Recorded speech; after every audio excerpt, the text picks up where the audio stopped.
Thank you, Danielle, for the kind introduction. I want to begin by apologizing for my casual attire here, but the walk over here this morning completely got me drenched, and I'm not quite dry, so I apologize for that.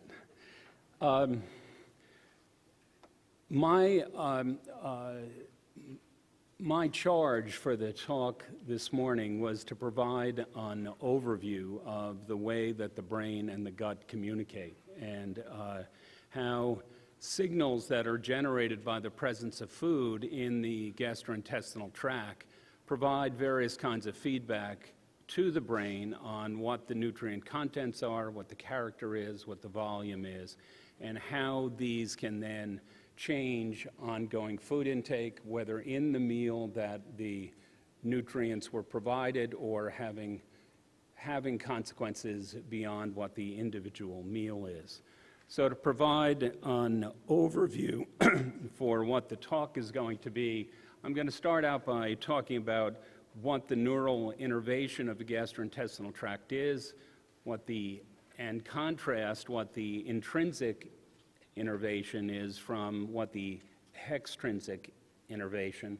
The majority of the talk, though, is going to be talking about vagal afferent feedback signals, because it's the signals from the GI tract traveling to the brain that really provide the most information about what the gastrointestinal contents would be. I'm going to differentiate the controls that arise from the stomach and those that arise from the proximal intestine, and then talk just a little bit about how these signals are integrated within the dorsal hindbrain from the standpoint of wanting to make the overall point that signals really occur within a context. We often study them from the standpoint of looking at individual signals and how they get mediated, but one of the important points here is that when signals are arising from multiple sites within the gastrointestinal tract, the effect of one individual signal can be quite modified. To provide an overview here, this is a slide that I borrowed from a recent review from Maw and Hoffman. It demonstrates that down to the GI tract, and what's being shown here is in a segment of the intestine, the extrinsic innervation arises from the vagus and arises from the spinal cord. These signals that are both afferent and efferent in nature interact with the enteric nervous system that's primarily localized to the myenteric plexus and to the submucosal plexus.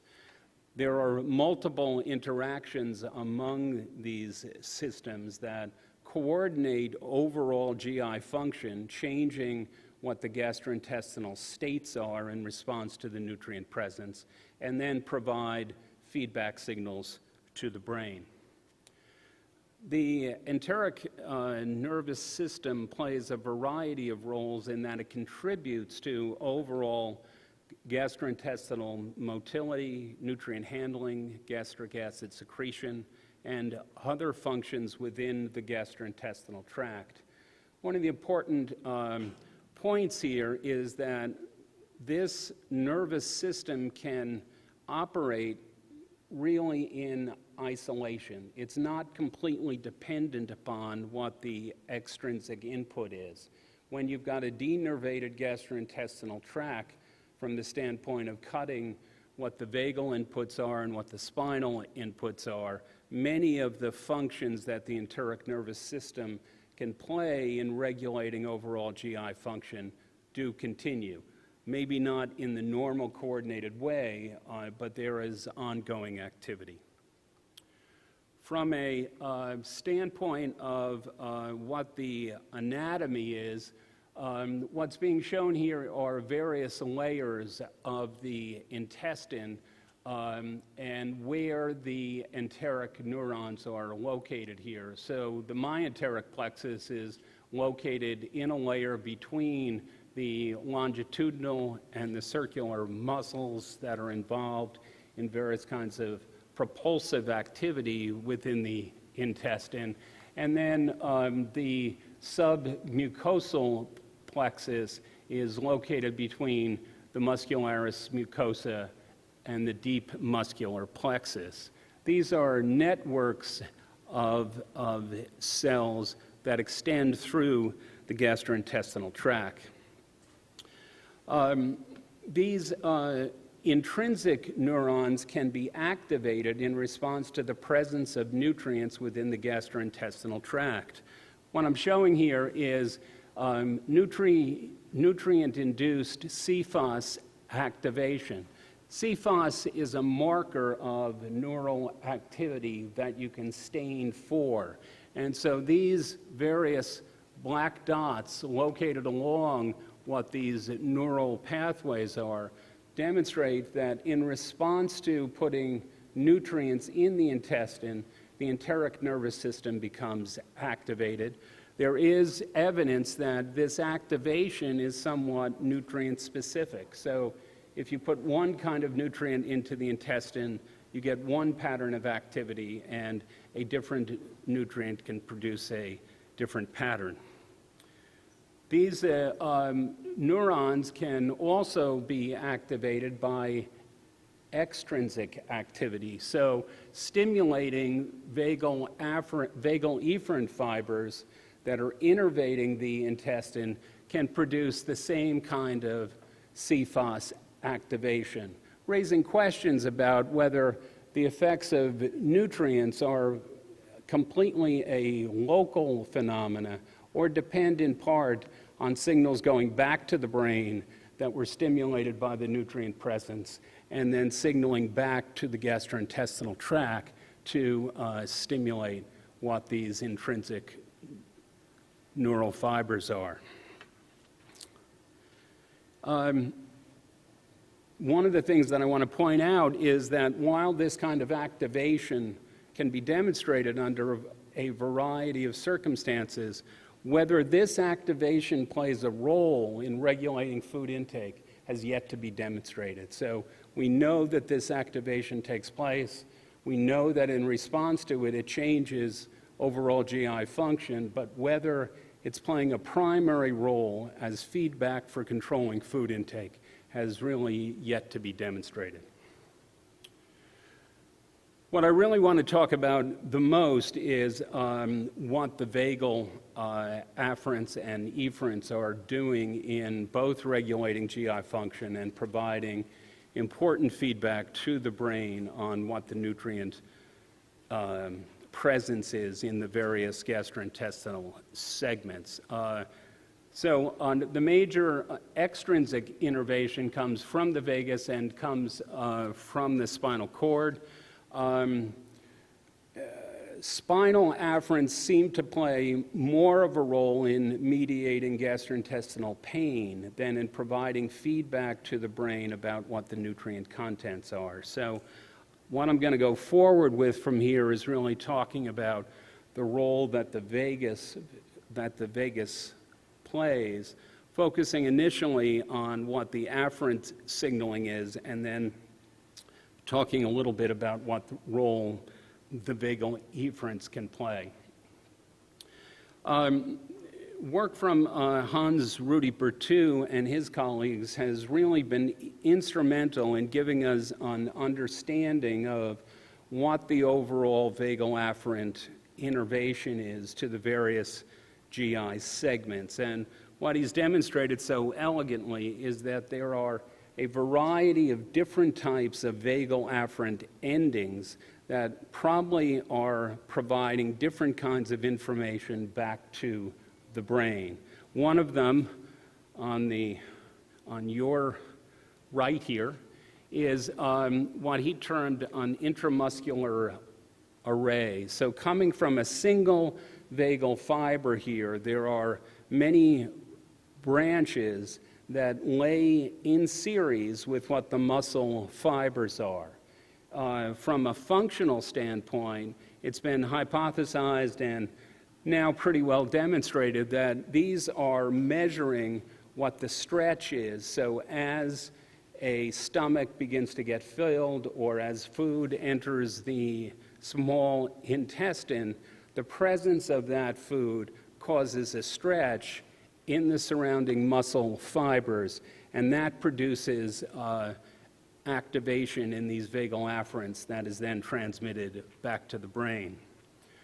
The second kind of ending are these intraganglionic laminar endings. These are ones that are innervating the enteric nervous system and are mainly found in the stomach and the proximal duodenal. What's been hypothesized is that these are tension receptors responding to what the activation is in the enteric neurons. And the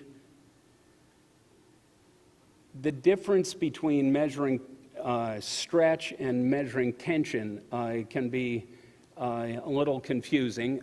Stretch is when you're actually changing what the volume is. Tension is maintaining what the same size is, but increasing what the tension is in the surrounding musculature. There are many vagal afferents that have both of these kinds of endings at their terminations, and so one vagal afferent can be responding to both of these stimuli simultaneously. The other kind of ending is located mainly in the intestine and comes up through the intestinal villi. And so these fibers come up and come into close proximation with where nutrients are getting absorbed and where various kinds of endocrine cells could be releasing their products locally. So these are responding to what the overall nutrient character is. It can be demonstrated that the stomach's vagal afferent innervation is mainly responding to what the load volume is, rather than responding to what the chemical composition is. So in a single vagal afferent fiber, if you put a volume into the stomach, you can show how that fiber becomes activated. And its activation is in series with what this increase in antral pressure is. So as the volume increases, the internal pressure increases, causing stretch and producing this kind of vagal afferent activity. What can be demonstrated across a range of vagal afferent fibers is that as load volume increases, the amount of vagal afferent feedback increases. So these fibers are tuned to increase what their activity is as the volume continues to increase. What I'm showing here, though, is a population of fibers, and what's become clear is that some of them have a range of activity to relatively small volumes, and some of them don't become activated until the volumes become quite large. But over a whole series of fibers, you can show this kind of a dose-response relationship. I made the point that these fibers are responding to load and not to what the chemical character is. So what I'm showing here are different load volumes and different intragastric kinds of signals. And what you can see is that the changes in the activity are related to increasing what the load volume is, and it doesn't matter what the gastric contents are. Now, for these experiments, what we had done was to prevent gastric emptying by using a small pyloric noose so that the infused volumes were staying in the stomach here. So again, what the gastric vagal afferents respond to are changes in load volume. They're not responding to what the chemical composition is. However, you get a different pattern of results when you look at fibers that are innervating the duodenum. Here, we're putting a small volume of glucose into the proximal duodenum here, and looking at what the wall tension is in this top trace here. But what you can also see is that in response to that small volume of glucose here, the vagal afferent activity in a single fiber increases here.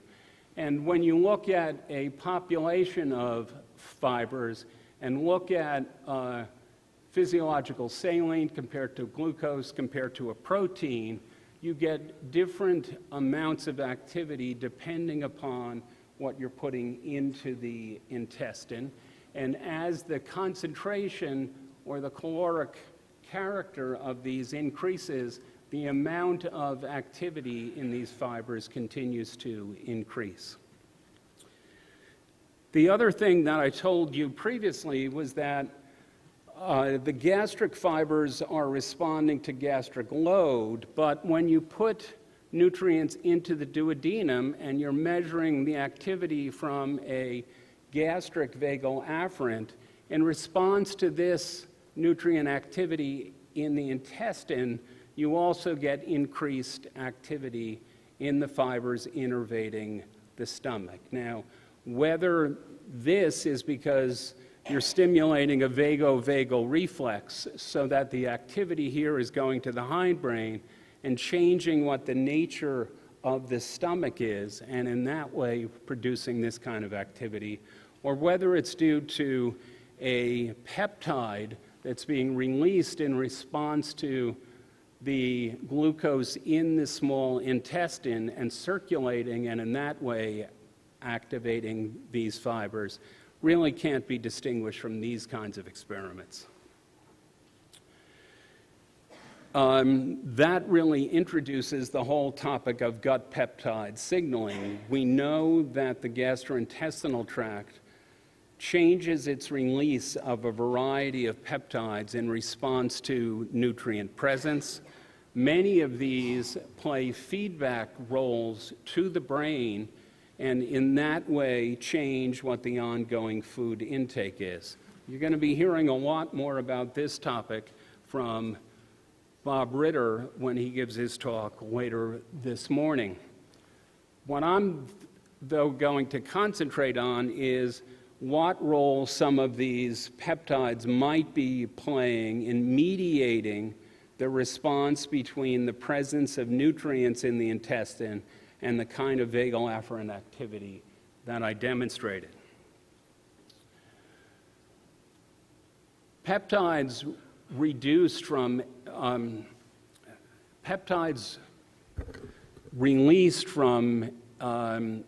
endocrine cells within the small intestine can have a number of modes of action in terms of how they can provide information back to the brain. One of the classic ways is through endocrine signaling. So the peptides get released into the bloodstream, travel to a distal target cell, and in that way have their actions. One of the other ways, though, for a signaling cell to activate a target cell is by what's known as paracrine signaling. And so in this case, a peptide or transmitter gets released from the one cell and activates a closely located target cell. Getting back to what I told you about what the vagal afferent innervation of the intestine is, in that these vagal afferents innervate right up into the intestinal villi. Once again, what Hans Berthoud has demonstrated with his colleagues, he's got a vagal afferent fiber labeled in red here, and he's got a cell releasing the gut peptide cholecystokinin, or CCK, in response to presence of nutrients in the intestinal lumen and the absorption of those nutrients. So one of the possibilities here is that the kind of vagal and the, I don't see the, One of the possibilities is that the kind of response I showed you to intestinal nutrients previously might be mediated by having a release of one of these peptides in close contact to where the vagal afferent ending is. And in fact, that can be demonstrated to be the case. So what I'm showing here is, and the pointer's dead. Do we have another one up here by any chance? So on the top tracing is just showing what the ongoing baseline activity is in one of these duodenal vagal afferent fibers. We can demonstrate that these fibers are sensitive to what a luminal volume is, because when we inflate a small intraluminal balloon, we can produce activity in these kinds of cells. These same neurons greatly increase their activity in response to a small intra-arterial infusion of the gut peptide CCK, and there's a degree of integration that really can take place in these individual fibers. So in panel D here, the same load volume that in panel B produced one level of afferent activity, having been stimulated by CCK in the recent past and having the activity return to baseline, that same fiber is sensitized to that what that same load volume is. So that having had the activity produced by the gut peptide changes what that neuron's response range is, so that the same load volume can produce a greater response here. And you can demonstrate that when you combine the load volume and the CCK infusion at the same time, those kinds of activities become additive. You can also demonstrate that vagal afferents that are innervating the stomach, where they're normally just responding to what the load volume is, these can also be activated in response to a local infusion of CCK. Now, whether under normal conditions, these are responding to CCK from an endocrine standpoint because it's not released right there, or whether there's a vagal-vagal reflex going on sensitizing what these fibers are, those kinds of things are difficult to distinguish. What I want to point out,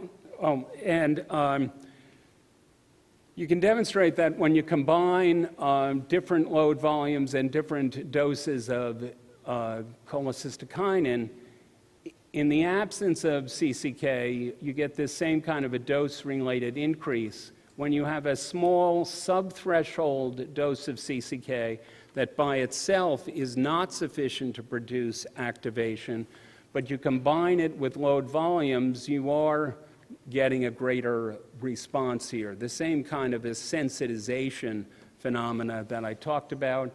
And for doses of CCK that are sufficient by themselves to stimulate vagal afferent activity, again, it synergizes with what the gastric load volume is.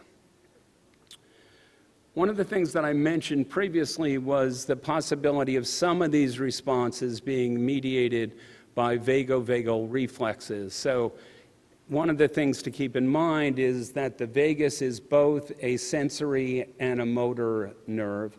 Most of the fibers in the vagus are sensory, but there are clearly vagal efferent fibers innervating all the same areas that the vagal afferents go to.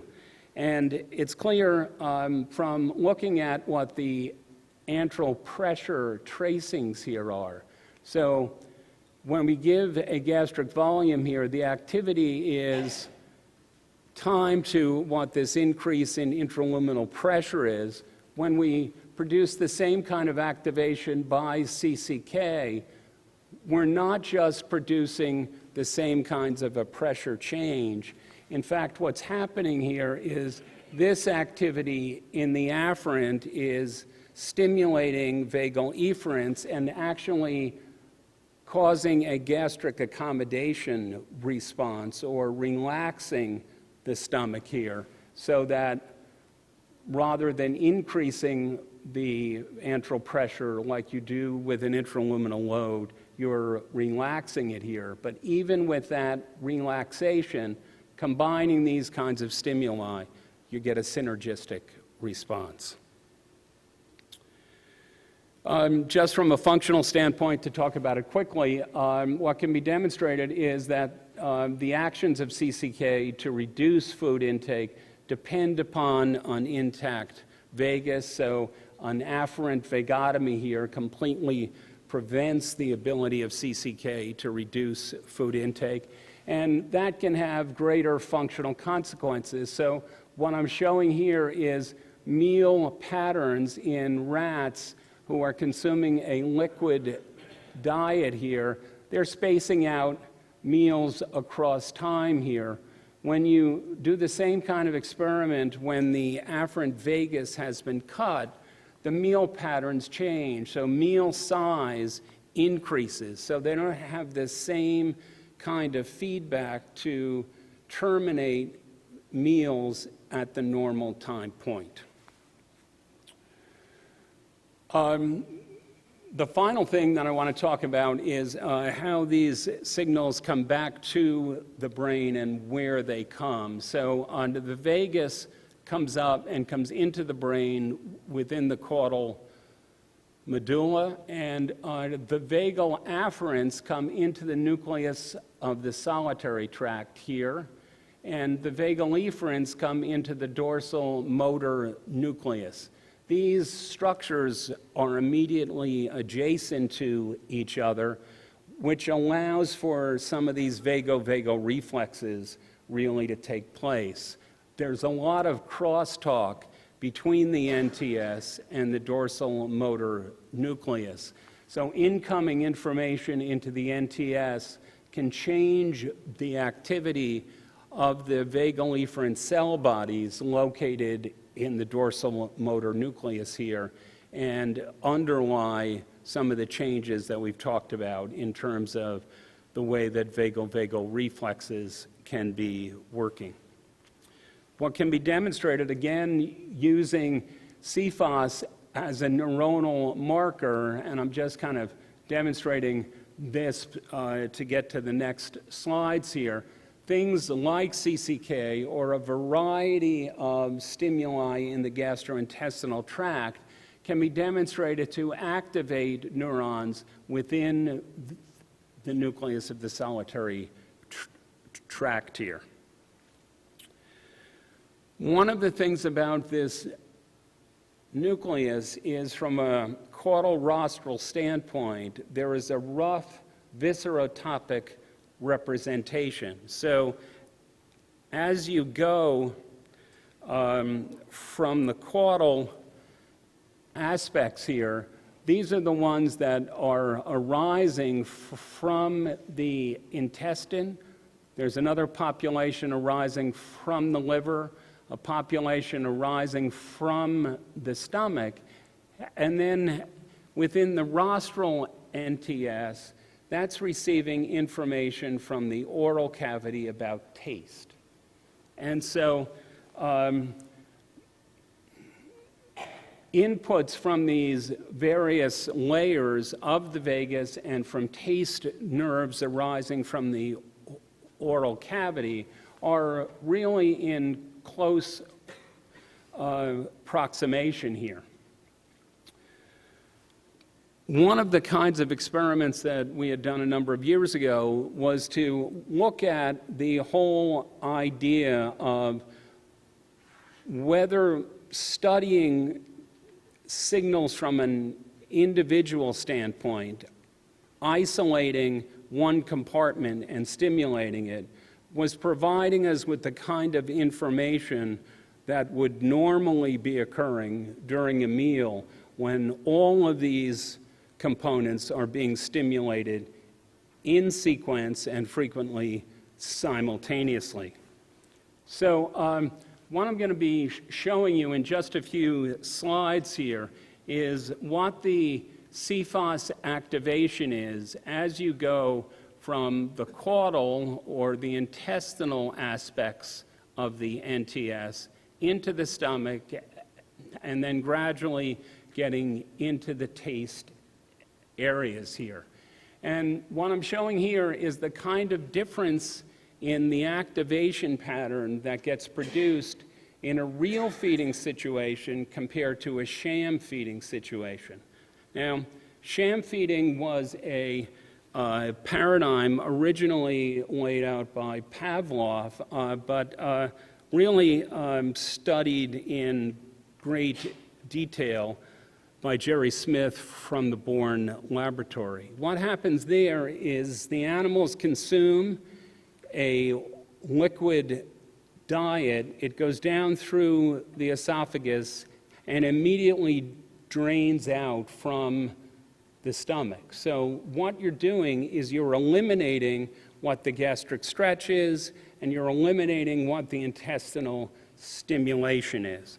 And what I want to point to here is the pattern that you get in this extreme rostral or the taste region here. And what you can see is you get a much greater degree of activation in the sham feeding paradigm, where you're not having stimulation in the gastrointestinal tract, than you get in the real feeding paradigm when they're consuming exactly the same thing. So having nutrients getting to the stomach and the intestine is changing the way these brain regions responding to oral signals are processing what that information is. You can show similar kinds of alterations. Now we're comparing what a meal situation is to when we just put nutrients directly into the stomach and keep them there. And in this case, on the load or the gastric load is producing much greater stimulation in the intestinal and the gastric aspects of things than you would normally get from the meal consumption situation. So having the food be consumed from the oral cavity is changing what the response is from the regions responding to lower gastrointestinal sites. And I see I'm running out of time, so I'm going to skip the last slide here. And what I really want to do is to thank Danielle and to recognize some of the colleagues who have really contributed to most of the work that I've talked about here. One of them was my longtime colleague, Gary Schwartz, and one of them for the CFOS experiments was a very talented postdoc by the name of Michael Hement. Thank you.